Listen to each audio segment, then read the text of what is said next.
This is part 1 of a 3-part revision resource on attachments. An attachment is a reciprocal emotional tie or bond formed between two people. We've studied attachments which form between an infant and its primary caregiver. Attachments evident when two people seek proximity with each other, show distress when they're separated, show joy when they're reunited, and generally direct their attention towards each other. The work of ethologists such as Lorenz instigated research into a sensitive or critical period in attachment development. Newborn geese imprint on the first moving object seen at birth. Lorenz suggested that if this didn't happen in a critical period, it wouldn't happen at all. Although this is not what happens in humans, research by Klaus and Kennel in the 70s found that increased skin-to-skin contact in the first few days of human infants' life was associated with more attachment behaviours when the mothers were observed with their children even a year after the initial hospital phase of the study. Conclusions of this and other research have suggested that there is a sensitive period in which bonds are more likely to form in this very early phase of life. Schaefer and Emerson carried out research in the 60s which identified some key milestones along the road to developing an attachment. They visited a sample of infants and their mothers monthly for the first year of their life and used a variety of measures to assess attachment behaviours. Their research showed some clear stages in attachment formation, with very young babies reacting in a very similar way to both people and objects, showing little preference for specific people. At around 6 weeks, however, they become more sociable and prefer humans over objects. Important changes happen again around 6 months, with first attachments being formed at around 6 to 8 months of age. This is evidenced by separation anxiety and a fear of strangers. After this, multiple attachments occur, developing afterwards. Most infants develop their first attachment with their mothers.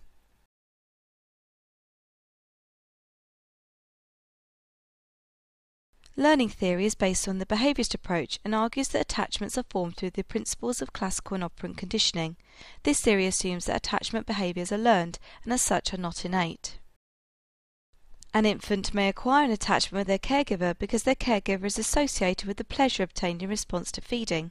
The learned association has been obtained by repeated pairings of the mother with the milk she provides. As this milk is a source of pleasure, the mother is able to produce the pleasure response even in the absence of food. An attachment can also be explained using the principles of operant conditioning. Attachment behaviours must be rewarding in order to be repeated. The most likely reward, or positive reinforcer, must be the pleasure from feeding for the infant. The infant seeks proximity with the mother because she is rewarding. The mother is also being conditioned. When she responds to the crying of her baby, she is switching off a negative stimulus and is therefore being negatively reinforced. She will repeat this cuddling or feeding behaviour, creating a cycle of reinforcement for her and her baby. Although the behaviourist approach has been applied to many areas to explain human behaviour, it seems a cold approach to explaining the emotional tie of an attachment. Research supports the idea that most attachments are formed with the mother, the provider of food, but there is little broader support for the suggestion that food or other physical care is at the root of attachment development. Harlow and Harlow, for example, demonstrated that primates preferred a cloth mother over a food dispensing mother and clung to this soft piece of apparatus in times of stress and fear.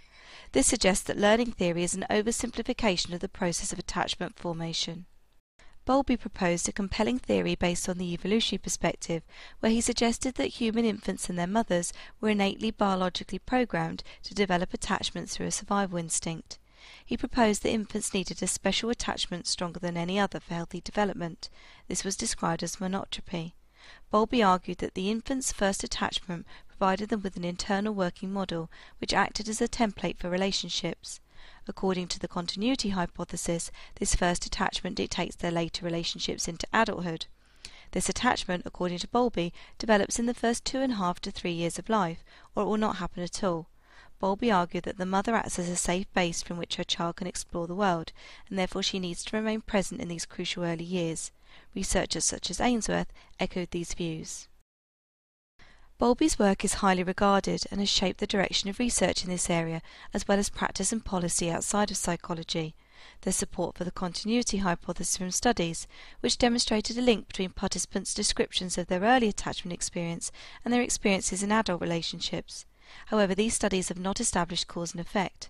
Other evidence has suggested that relationships outside of the family after the critical period can have a bigger influence than Bowlby would have accepted, and the importance of monotropy has been questioned by many. Although Bowlby's work has been hugely influential, he was perhaps guilty of focusing too heavily on the infant's attachment with their mother, and seemed to ignore the role of father and sibling attachments. Bowlby's work, however, remains influential, and we will return to his ideas in Part 2 of this revision resource.